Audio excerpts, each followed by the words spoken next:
And you'll see Romney took in nearly 40% of the vote there at 39.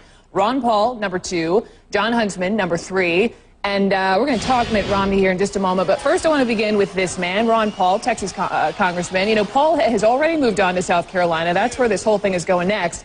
And today, his team is saying he is the guy. He is number 2. He is the alternative to Mitt Romney. Here is Ron Paul just a short time ago. We did have an exciting evening last night. Anybody watch TV last night at all? Well, it was great. You know, it's pretty amazing how sometimes if you're in second place, they talk about the first and the third place. But last night it was a little bit different. They had a little harder time avoiding the real conversation.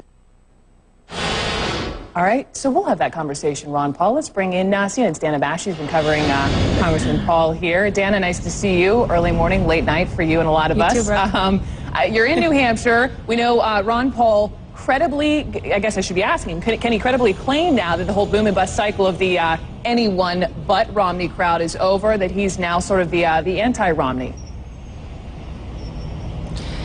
Can he claim it? Not sure. Is he claiming it? The answer is yes. In fact, he didn't waste any time doing that, Brooke. I actually had a chance to speak with him literally minutes after we learned that we were going to call second place for Ron Paul last night. And I asked him about that, about how he feels about himself now vis-a-vis the other Republican candidates in the field. Listen.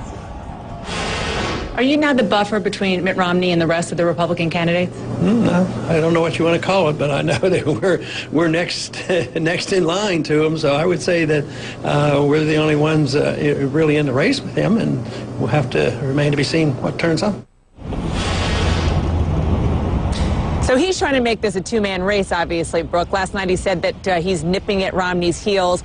But the reality is that South Carolina is very different from this state where I am in New Hampshire and, of course, from Iowa for many, many reasons. First and foremost, this is where he has tremendous organization, both of these two states, and his aides readily admit that. It is going to be a bit of a struggle going forward in South Carolina, but they're hoping that the momentum for doing so well in these first two states will really help. Yeah, and I've got Wolf sitting next to me. We're going to talk also just about how South Carolina is so different. It's sort of dirty contact sport politics in South Carolina. We're going to get to that in a minute, but that is the primary that's next, 10 days away, hugely important state. Paul is there now, but you and I were talking Florida just a couple of days ago. Another important contest comes after South Carolina. Why has Ron Paul elected to sit that one out?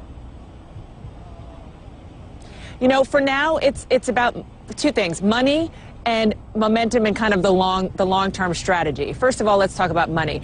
His aides tell me that he's going to pour about $1 million into South Carolina. They're really hoping that that is going to be a good showing for him.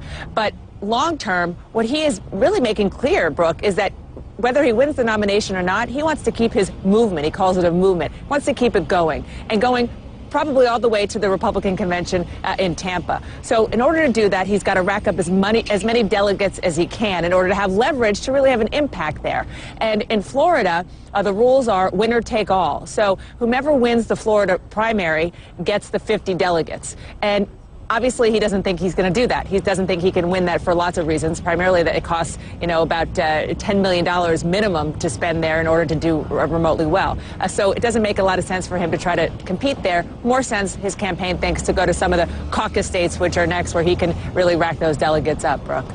So beyond this movement and not you know, doesn't have the money perhaps in Florida, what else in terms of strategy does Camp Ron Paul have? And at what point do they, I guess, throw their hands up in the air and say enough is enough?